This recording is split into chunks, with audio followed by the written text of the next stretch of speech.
I'm Roman Yossi of the Nashville Predators. I'm Dante Fabro of the Nashville Predators. This is Philip Forsberg of the Nashville Predators. I'm Colton Sissons of the Nashville Predators. I'm Eustace Aros of the Nashville Predators. You're listening to the Renegades of Puck with Crazy Charlie. Welcome to the bunker. Welcome to the Renegades of Puck podcast. I'm your host and captain, Crazy Charlie Saunier. And before we get started on the No Half Step in Hockey coverage, first, let me direct you to our home website, renegadesofpuck.com. Once you go to renegadesofpuck.com, you'll learn everything you need to know about the show. Once you're getting educated about the show, you can click on the merchandise tab, take you straight to our classic logo t-shirt, our Pride logo t-shirt, all of our different special event t-shirts, and so much more. All the gimmicks you come to know and love and expect from the Renegades Puck are all still available in our online store. Whether that's socks, throw pillows, wall art, bed sets, makes no difference to the Renegades of Puck. Something like 88 different items in our online store. Best said, we've sold out so that you can buy in. Social media is of critical importance to this operation, so here's how you can support the Renegades Puck. Remember, it doesn't cost you a thing, and it also doesn't take you about a second to do.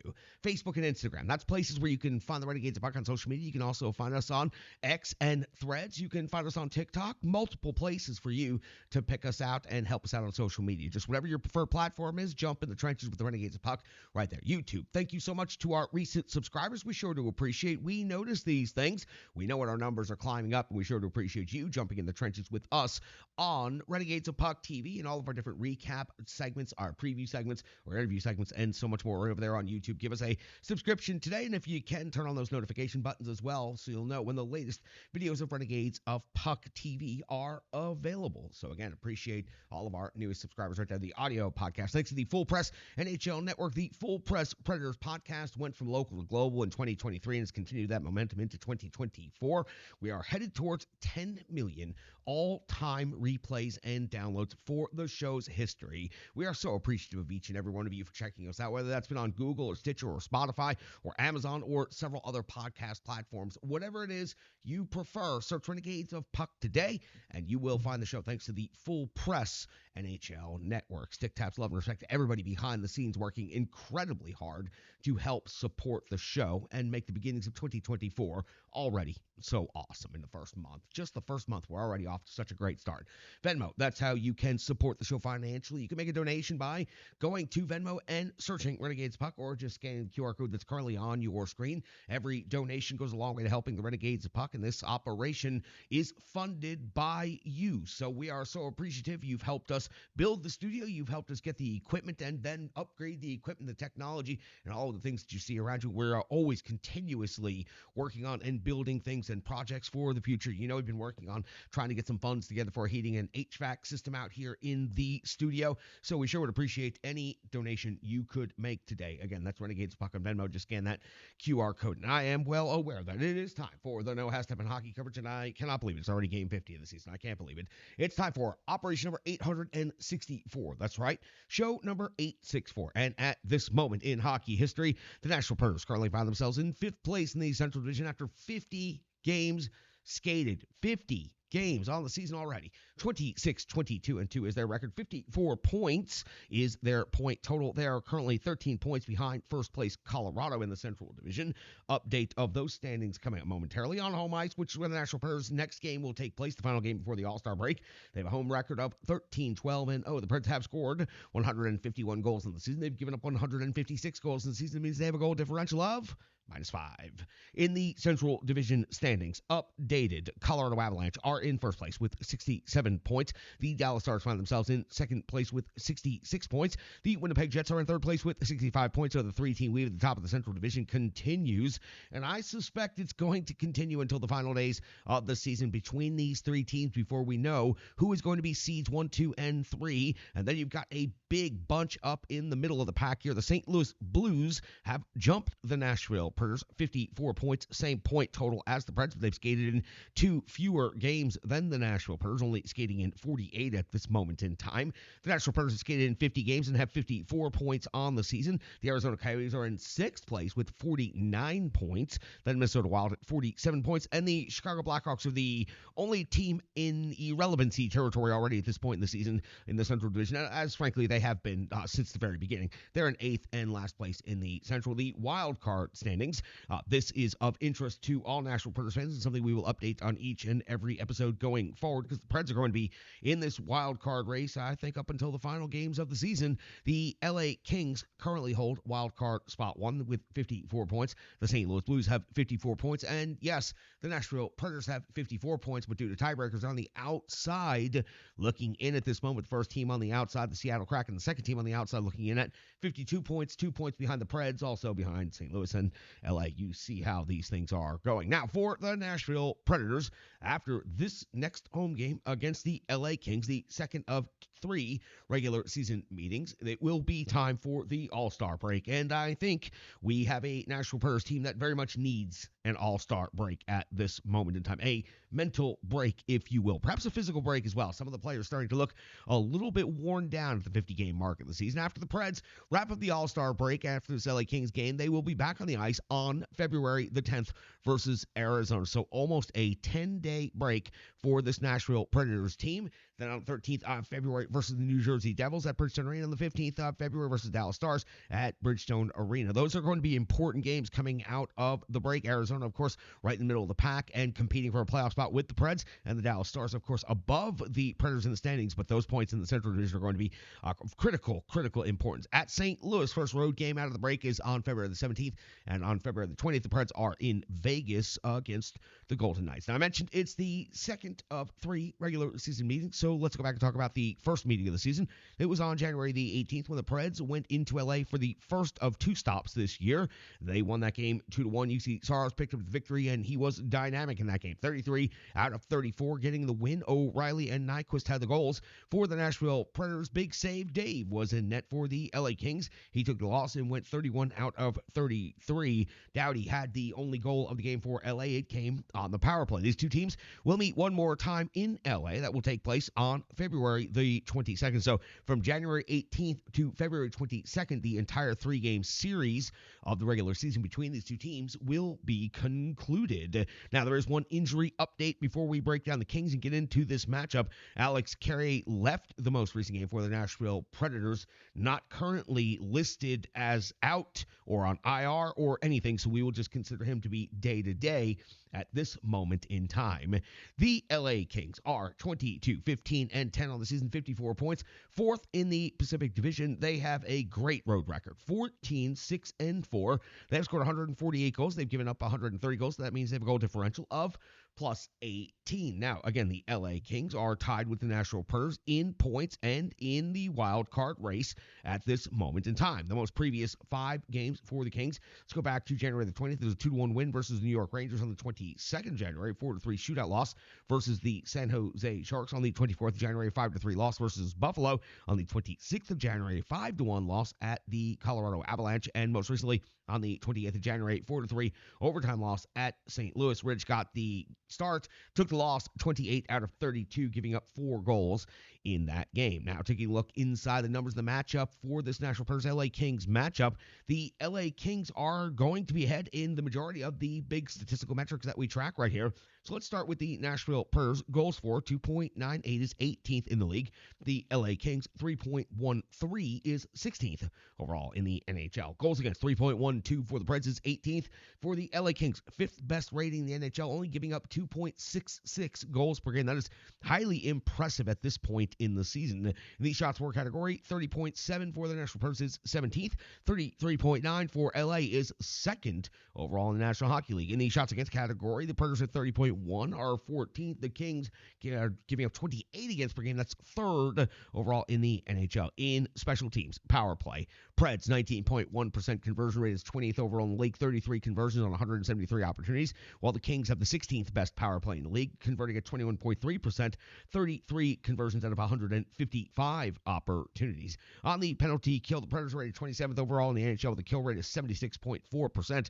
They have given up 38 power play goals against on the season. The LA Kings have the best overall rated penalty kill in the National Hockey League, 87% kill rate. They've given up 19 power play goals against, and beware of this, they've also scored 8 shorthanded goals on the season. That's got you all set up for the team matchup, but what about the individual matchup? So every team in the NHL is loaded with high-skilled individual players, so we always like to talk about the top 5 scorers from each team. We've started on the Nashville Predators side of things, the home team in each of these categories, so let's go back and start in the rest of these categories. By the way, final notation, I forgot to mention four of those top 6, can't count.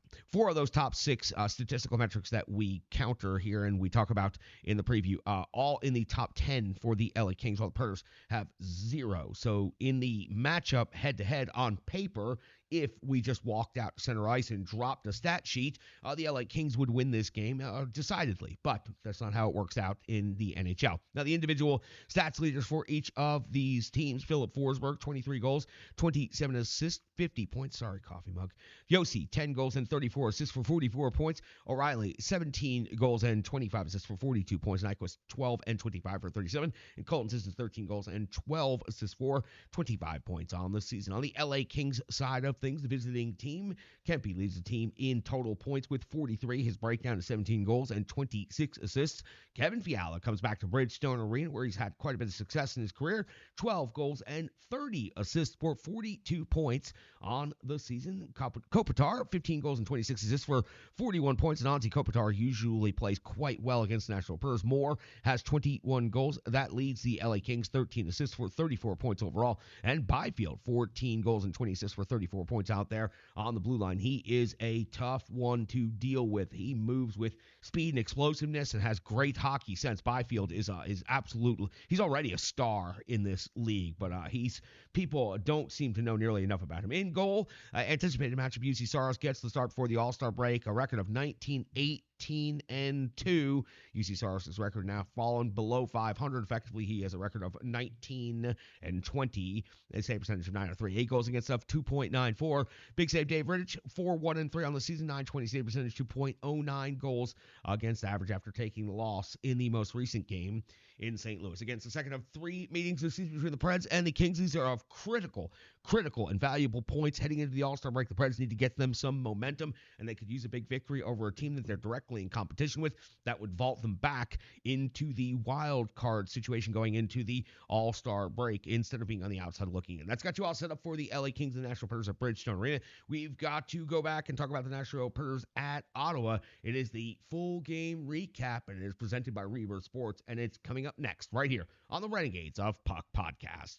Hockey players are as unique as the game itself, and your uniform should be tailored to fit you. Rebirth Sports is your sports apparel tailor. From shells, bags, warm-ups, hats, hoodies, branding, and more, let Rebirth Sports be your custom hockey tailor. And don't forget to tell them they do more than just hockey. Rebirth Sports on Facebook, Twitter, and Instagram. Rebirth Sport, a match made in hockey. It's now time for the Rebirth Sports full game recap. We'll go all the way back January 29th, the year 2024, where the Nashville Predators were in Ottawa to take on the Senators for the first of 2 regular season meetings. Head coach Andrew Burnett deployed his lines in the following way: Forsberg, O'Reilly, and Nyquist, Trennan, Sissons, and Goryanov, Novak, Glass, and Evangelista, Smith, McCarron, and Tomasino back in the lineup. Yossi and Fabry, Luzon and Carey, and McDonough and Shen are your defensive pairings, and UC Saros gets the start in net. We are 1 minute and 57 seconds into the first period, and no, we do not have our first shot on goal. We have our first penalty of the game. It's Michael McCarron off the box, 2 minutes for tripping. Sogard is coming up with a shorthanded save on Nyquist, the first shot on goal of the game in a most untraditional way.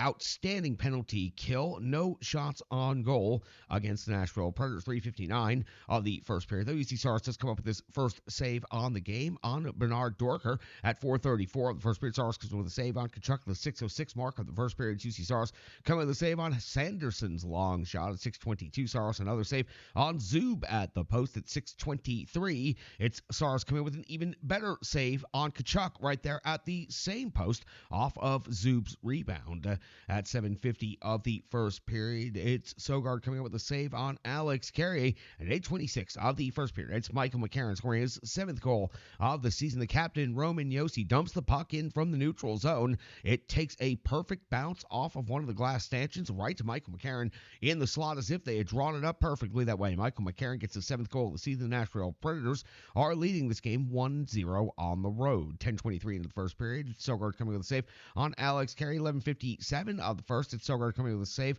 on Smith's deflection. 12:13. UC Saros back to work, coming in with a save on Sanderson at the 12:50 mark of the first period. Shabbat off to the box. 2 minutes for holding. The Predators would be unable to generate any shots on goal, so they get the receipt on the penalty kill from the Ottawa Senators at 15:12 of the first period. It's Sogard coming up with a save on Smith at the 16:30 mark of the first period. It's Tomasino picking up his sixth goal of the season. He goes bar down off the rush, makes an absolute power move to score the Nashville Predators' second goal of the game, now with a 2-0 lead over the Ottawa Senators at 16:14 of the first period. Shen hits the crossbar after Forsberg's great setup. At 19 minutes of the first period, though, it is Trennan scoring his eighth goal of the season. It's deflection of Fabro's long shot. Yossi to Fabro. Fabro deflected by Trennan into the back of the net. Nashville Predators 3-0 lead here in the first period on the road. At the end of the first period, they are out shooting the Ottawa Senators 11-7. Sogard is out at the end of the first period, and Korpisalo is in to start the second period, and it's just 22 seconds in. They were already back to action. Juicy Saros comes with a save on Kachuk's wraparound attempt. 53-second mark of the second period. Juicy Saros coming up with a save on Kachuk after 5 minutes of practically running around in their own end at the 5:21 mark of the second. It's Batherson finally cashing in for Ottawa. They had so many opportunities in the first few minutes of this period. His 17th goal of the season makes it 3-1 now in favor of the Nashville Predators. Sloppy D-zone just allowed Batherson to pick the spot that he wanted, and he was able to convert for the Ottawa Senators, breaking through and getting them on the board. The 6:14 mark of the second period. UC Saros comes up with a save on Bernard Doker. At the 7-minute mark, Saros comes up with a save on Kelly. The 8:38 mark of the second, Saros comes up with a save on Kachuk. At 8:47 of the second period, Korpisalo comes with a save on Luzon. Nice glove save, but it's the first good scoring chance of the period for the Nashville Predators. Only the second shot on goal at 8:47 there of the second. At 9:20 of the second,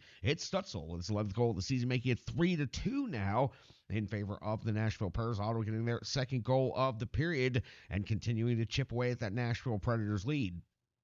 We're at the 9:35 mark now of the second period, and it's UC Saros coming with a save on Pinto's backhand at 10:19 of the second period. Korpisalo comes up with a save on Yakov Trennan. We flip over to the back of the very eventful sheet in this period, and at the 10:40 mark of the second period, just past the halfway point of the game, we find Shabbat off the box. Again, 2 minutes for kneeing this time. Korpisalo would come up with a save on Tommy Novak. Then would come up with a huge save on Luke Evangelista. Would have to come up with another following up save on Gus Nyquist right after the power play expires for the Nashville Predators. Predators are able to get another good scoring chance at the 12:41 mark of the second. It's Korpisalo coming with a save on Luke Evangelista. At the 14:28 mark of the second, it's UC Saros coming up with a save on Shabbat. 17:10 of the second period. It's Kachuk, his 21st goal of the season, tying the game up 3 apiece. It was a clean face-off win by Norris. He slid the puck over towards the slot area. Gus Nyquist had vacated his area and his responsibility just a little bit too soon, leaving Kachuk wide open to spin and fire the puck with a strong wrist shot, and the Ottawa Senators tie this game up at 3 apiece on Kachuk's 21st goal of the season. At the 19:39 mark of the second period, it's Luzon off the box, 2 minutes for slashing, and Greg is also off the box, 2 minutes for embellishment, holding the stick, whatever it is you would like to call right here. He made a dramatic play of the whole thing. It's a 4-on-4 scenario for the final 21 seconds of the second period. Not much action would happen, so we end the period with the Nashville Predators out shooting the Ottawa Senators 22-20. We come out with a brand new hockey game and 20 minutes of regulation left, 1:47 to go. 1:47 into the third period. It's Jonas Korpisalo coming up with a save on Colton Sissons. At the 2:35 mark of the third period, we see Brandstrom off the box, 2 minutes for slashing. UC Saros would have to come up with the big shorthanded save on Giroux, plus his rebound follow-up by Claude Giroux. 0 shots on goal by the Nashville Predators, and considering this is a tie game on the road against the last place team, it is just absolutely abysmal at the 5:13 mark of the third period. It's McCarron off to the box, 2 minutes for holding. It's going to be UC Saros coming with a save on Sundgren. Overall, the penalty kill, not bad. The Nashville Predators are able to keep the Ottawa Senators from scoring, and that's the point. At the 6:50 mark of the third period, it's Jonas Korpisalo coming with a save on Cole Smith. At the 7:14 mark, it is Saros coming with a save on Chychrun. At 9:20 of the third period, it is UC Saros coming up with a save on Stutzel. At the 9:22 mark of the third period, it's UC Saros getting called for tripping on Stutzel. He comes up with the save just 2 seconds earlier, but it was the kick-out save where he gets the puck clearly with his pad first, and then on the follow-through takes the player out. This, in my opinion, should not have been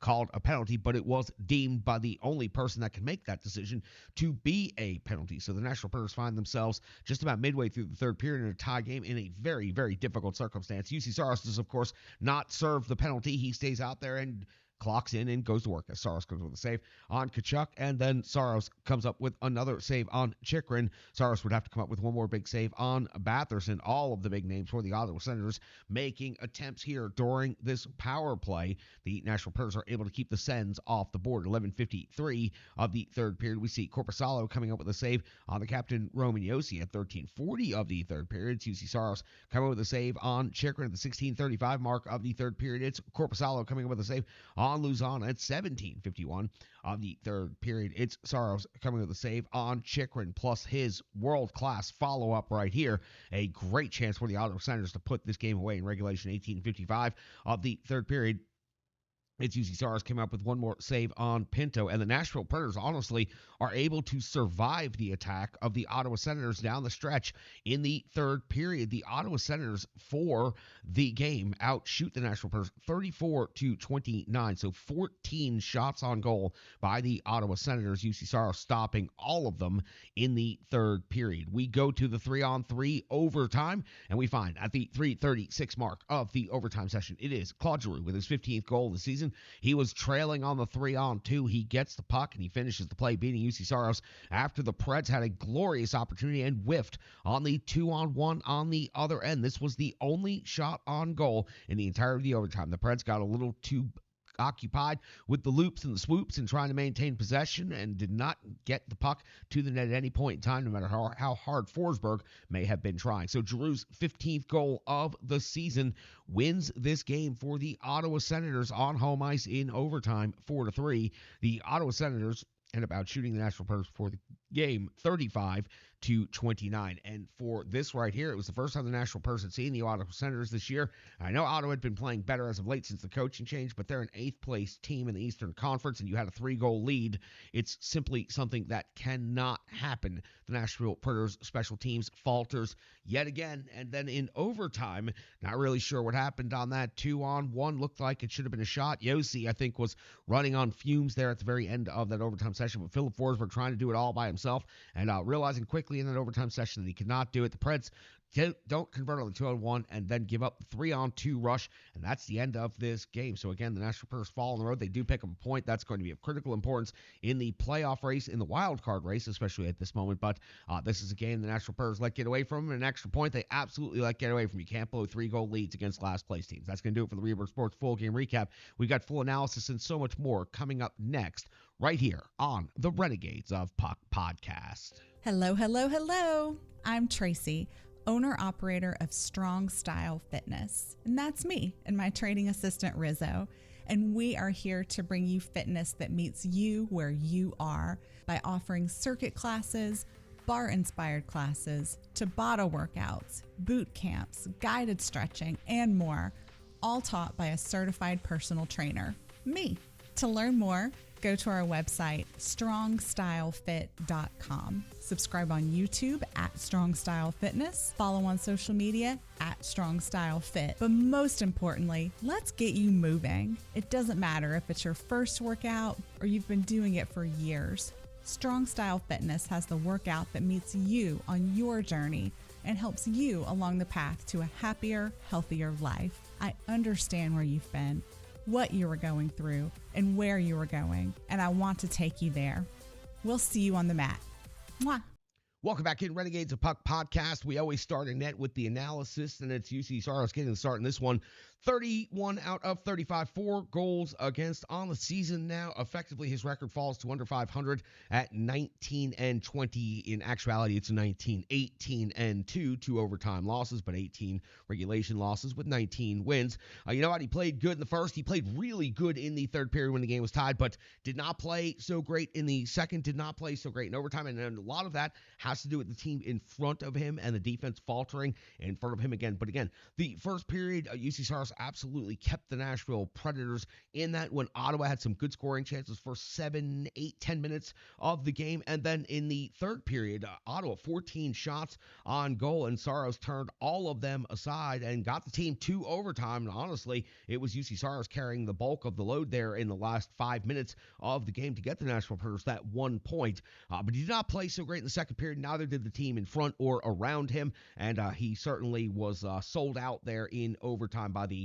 Predators' failure to convert on the 2-on-1 down at the other end of the ice, giving up the odd man rush back the other way, and him being victim of that goal. Also took a penalty in the game, and he was furious about that. I also disagree with the penalty being called. It was in the process of making a save. He got the puck before he touched the player. I don't think it should have been called a penalty. I'm glad it didn't, that wasn't the reason that the Predators lost this game. Now, the reason the Preds lost this game was there were other reasons, and we'll get into it. Let's talk about Philip Tomasino. The first of the good things I wanted to talk about, but it's good, but it's also bad, but it's also more puzzling than it's bad. Let me set this up for you. Philip Tomasino in the first period had a goal and had an assist. 9:43 in total time on ice for the game, not for the first period, for the game. So Tomasino, as part of the fourth line with McCarron and Smith out there raising hell in the first period, he ends up with a goal and assist, and then almost nothing in the third period. His minutes declined over the course of the second period, through the third period, and not even seen in overtime. So how is Philip Tomasino one of only 2 players on the team in this game to have 2 points and to barely see any ice time? Puzzling. Did he do something during intermission? Did he say something?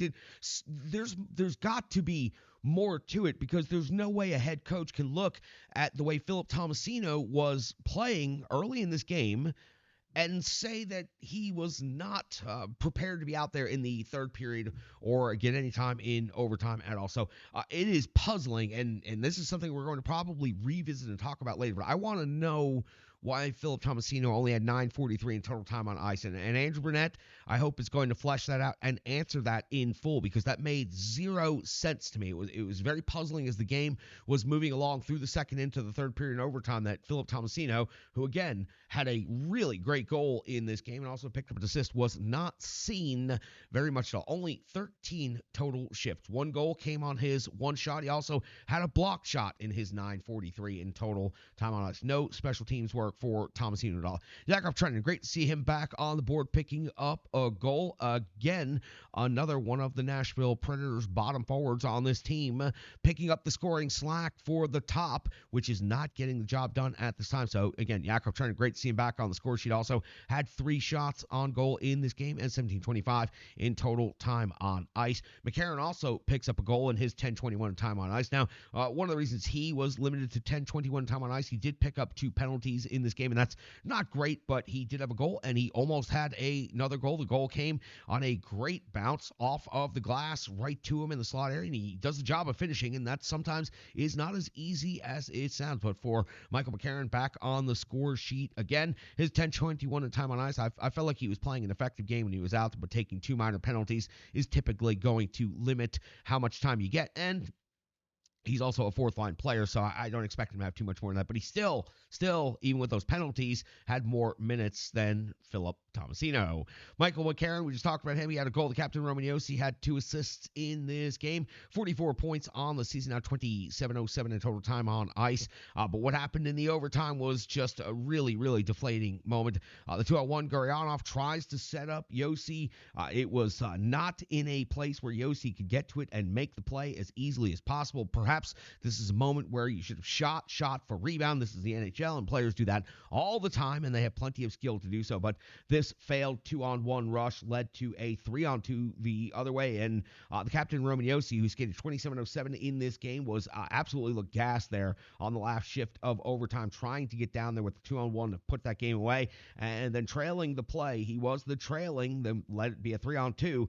The captain Romagnosi looked like he was just absolutely out of gas in that situation. It just goes to show you there were more consequences to that failed 2-on-1 than just not putting the puck in the net. That failed 2-on-1 not only cost you that extra point, but it absolutely cost you the game in the end. So the captain Romagnosi does get 2 points in this game, 2 assists, 44 points on the season. Now he's closing in on Philip Forsberg now, who has just completely stalled out at the top of the offense. And you notice we talked about Philip Tomasino, and we're arguing about where Philip Tomasino's extra ice time is going to come from. Trennan McCarron with goals in this game. We're not talking about Luke Evangelista. We're not talking about Philip Forsberg. We're not talking about Glass. We're not talking about Novak or O'Reilly. We're talking about the bottom 6 forwards of this Nashville Predators team being the source of the offense at this point in the season. And that's why the goals for per game is down to 2.98, which is 18th in the league. The Preds were above 3 the majority of the season and now have just sunk offensively. Maybe it is because several of these players are just out of gas after 50 games, and this next week plus off is going to absolutely come at the right moment. I don't know what it is, but I'm disappointed right now in what the Nashville Predators are putting on display night in and night out. It is not what we know they are capable of and what they have already proven they can do this season. They're not getting the goaltending. They're certainly not getting the defense, and the scoring is nowhere to be found. I'll have more thoughts on this coming up here in just a matter of a couple of minutes, but the last point I wanted to make before we go to Stripe Digital Solutions is if Andrew Brunette said that he failed Juuso Parssinen in his development and that's why he's back in Milwaukee, then what did you do with Philip Tomasino last night when he had a goal and an assist for you and was out there playing good hockey? I think that's failing in that young player's development for sure. Let's hear from our good partners, Stripe Digital Solutions. Sure to appreciate their friendship, their sponsorship, and their partnership here in the trenches with the Renegades of Puck. Back after this with the good cold hard numbers known as the box score. The digital environment can be quite intimidating, time-consuming, and cumbersome, especially with all those other areas that need attention at your business, and that's why Stripe Digital Solutions is here to help. I know because that's exactly what Stripe Digital Solutions did for me and the Renegades of Puck. From designing my home website and helping me create my merchandise to special event posters, brand building, and social media management. But it's not just that, it's so much more. Stripe Digital Solutions has helped me every step of the way. From startup to full-time operation, Stripe Digital Solutions has been there to assist and advise every single step of the journey. In today's fast-paced world, the path to success is having a strong digital partner, and nobody is better in the trenches than Brandy and Stripe Digital Solutions. Get the solution before it's even a problem with Stripe Digital Solutions. Welcome back in, Renegades of Puck podcast. Let's talk about the box score, the good cold hard numbers, your goal scorers in the Nashville Predators goals category. Michael McCarron picks up 1. Philip Tomasino picks up 1. Yakov Trenin also picks up 1. When it comes to assists, it was Cody Glass picking up 1. Tommy Novak with 1. Philip Tomasino also with 1. Dante Fabro with 1. And the captain, Romagnosi, picks up 2 assists in this game. Shots on goal leaders, we have a trio with 3. Cole Smith had 3. Yakov Trenin had 3. The captain, Romagnosi, also had 3 in this game. When it comes to blocked shots, Luzon had 3 and McDonough had 3. Nobody else with more than 2, and that was just Luke Schenn. Everybody else 1 or less. When it comes to the physical component of things, the hits category, we had 1 forward with 4 and 1 defenseman with 4. Nope, you didn't get it right. It's Cole Smith with 4 and Luke Schenn with 4 in this game. Nobody else above 2. Luzon, who you know we've been tracking all season long, he had 2 in this game. Yakov Trenin also had 2. McCarron had 2. And why not? Philip Forsberg had 2 hits in this game. It's good to mention Philip Forsberg once in a while. He was in the lineup after all. When it comes to your time on ice leaders, 21-10 for Ryan O'Reilly, and then 19-10 for Gus Nyquist, 18-48 for Philip Forsberg, but only 9-43 for Philip Tomasino, who had a goal and an assist in this game. When it comes to the defensemen and the time on ice leaders, because of Alex Carrier only being able to skate 8:01, leaving the game early due to injury, it was Roman Josi all the way up at 27:07, almost half of the game. And then it was McDonough picking up a lot of extra minutes as well, 25:28. And Luzon, the only other defenseman, over 20 minutes at 21:43. When it comes to the power play, which was 0 for 3 in this game, power play time on ice leaders, there is Tommy Novak at 3:24, and there is Philip Forsberg at 3:20, and then Gurionov at 3:13, 3:08 for Colton Sissons, 4:08 for Roman Josi on defensive side of things. When it comes to the penalty kill, Preds were 3 out of 3 in this game, and your penalty kill leaders in time on ice, 3:53 for Luzon and 3:42 for McDonough. Sorry, those are really, really high numbers. It kind of surprised me a little bit there. Sissons at 2:48 and O'Reilly at 2:48 as well. Gurionov in this game, I just wanted to mention real quick before we go through the rest of the box score. Gurionov now, I believe, 11 games with the Nashville Predators. No goals, no assists, no shots in this game, no block shots, no hits. Nothing. 14:42 of total time on ice, including 3:13 of power play time, and did not have a goal and an assist like Philip Tomasino did. When it comes to the rest of the numbers in the box score, we talk about UC Saros. First 31 out of 35, 4 goals against, 3 power play saves, 3 shorthanded saves, 25 even strength saves, an in-game save percentage of .886. Fantastic first period, a great third period, a putrid second period, and the overtime is certainly forgettable for UC Saros, who only faced 1 shot and gave up the goal against. But it was a 3-on-2 rush, and it was set up expertly by the Ottawa Senators, showing the Nashville Predators just seconds later how it is you occupy an odd man rush into the offensive zone and score the game-winning goal.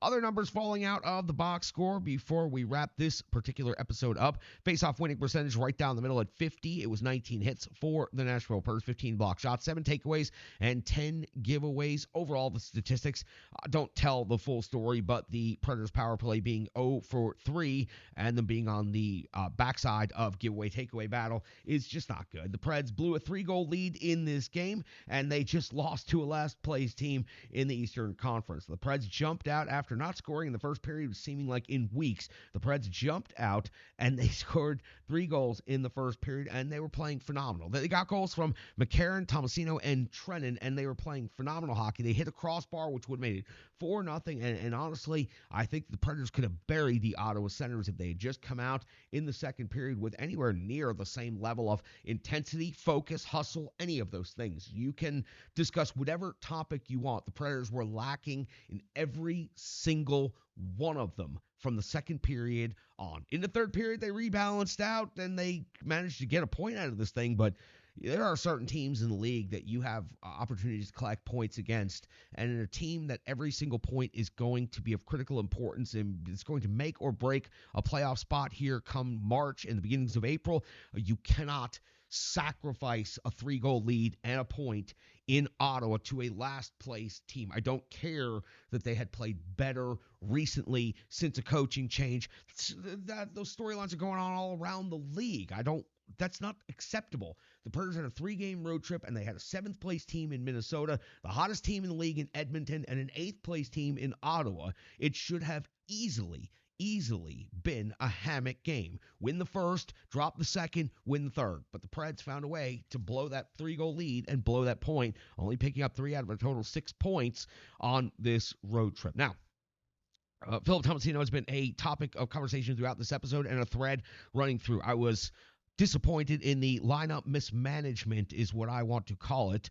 I'm not going to call it coaching malpractice at this moment because I don't have all the information, but I want to know more about why Philip Tomasino was able to get a goal and an assist and play such good hockey in the first period, but then be limited to only 9 minutes and 43 seconds in total time on ice. In the NHL, to have a forward under 10 minutes in the NHL is just highly, highly unlikely. Something had to go wrong out there on the ice. So I think there was some lineup mismanagement. I think the top line is simply out of gas and flaming out, and that there were other players on the ice that perhaps could have gotten opportunities and maybe generated some scoring chances. So I thought the lineup could have been managed better, especially when it comes to Phil Thomas. I think that right now the roster could be managed better. And Gurianov, we made that point just a little bit earlier.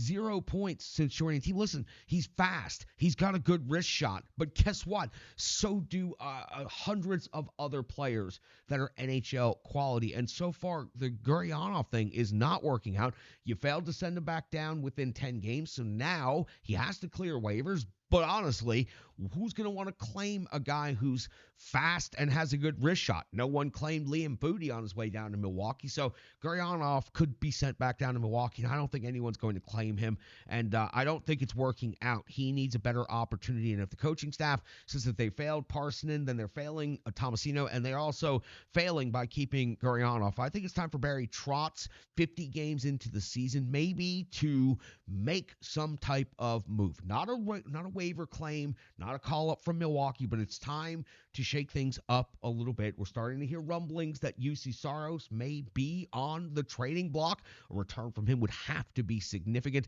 Listen, the goalie pipeline is perfectly lined up for the Nashville Predators to promote from Milwaukee. And by the way, Carl Taylor, the Admirals, Askarov, they're all doing incredible this season, as we knew they were going to be. They should be a championship caliber team this season. They made it all the way to the finals last year and almost pulled it off. This year, they are so much stronger and so much better. So it might be time for Barry Trotz to make some moves. I think the coach and I think the GM need to get together, huddle up, and there's no doubt they're going to spend some time doing that over the All-Star break and consider making some moves, because it's 50 games in, and I know that I have been very patient. I've been very willing to accept a brand new GM, a first-year head coach who bought some new moving parts. But once the team turned things around after the 2025 game mark, what they were able to do from about game 25 to 45 was highly impressive stuff. And now the up and down nature of this team, the Jekyll and Hyde, the losing to teams you should be beating, it is not good right now. 1 point, tied for a wild card spot right now as we're sitting here talking. If you win against LA, you will be in a wild card spot going into All-Star weekend. If you don't, you'll be on the outside looking in, and then it's going to be time to make some changes for the final 30-game run of the season. It's the first time that I have questions about what Andrew Brunette did behind the bench and with the strategy, and what Barry Trotz is doing with the roster. And it didn't come to the 50-game mark of the season. I think that in itself might be a brand new record for the show, that I did not question the GM or the head coach up until game 50, but I have questions as of today, and I want to see some things change moving forward. And I think that they are going to. I think that everyone needs a mental, physical reset, get their focus back. The All-Star break is coming. Maybe at the right time for all of us. Maybe it's coming at the right time for all of us. I'm frustrated with what I see in Ottawa. I'm frustrated with some of the things I see with the special teams. I'm frustrated with top-end players not being top-end players. Who won that game for the Ottawa Senators? The top-end players for the Ottawa Senators. I didn't hear nearly enough from Forsberg, O'Reilly, or Nyquist last night in this game against Ottawa. I need to see them on the score sheet with regularity like they had been for the first 40 games of the season before the offense just went absolutely dry in the last 10 games. All right, it's new for Operation Ray 164. We've got one more show breaking down gameplay before the All-Star break, but we will have continuous coverage all throughout the All-Star break. We will, of course, have a up-to-the-moment season recap. We will have some other stuff coming up that we've got planned. It's going to be a lot of fun for the next week or so, so only one more game to break down before the All-Star break, and then it'll be time to talk trade deadline and time to talk playoff races all the way through the remaining 30-plus games of the season. That's new for Operation number 864. I'm your host and captain, Crazy Charlie Saunier. Stick taps, love, and respect.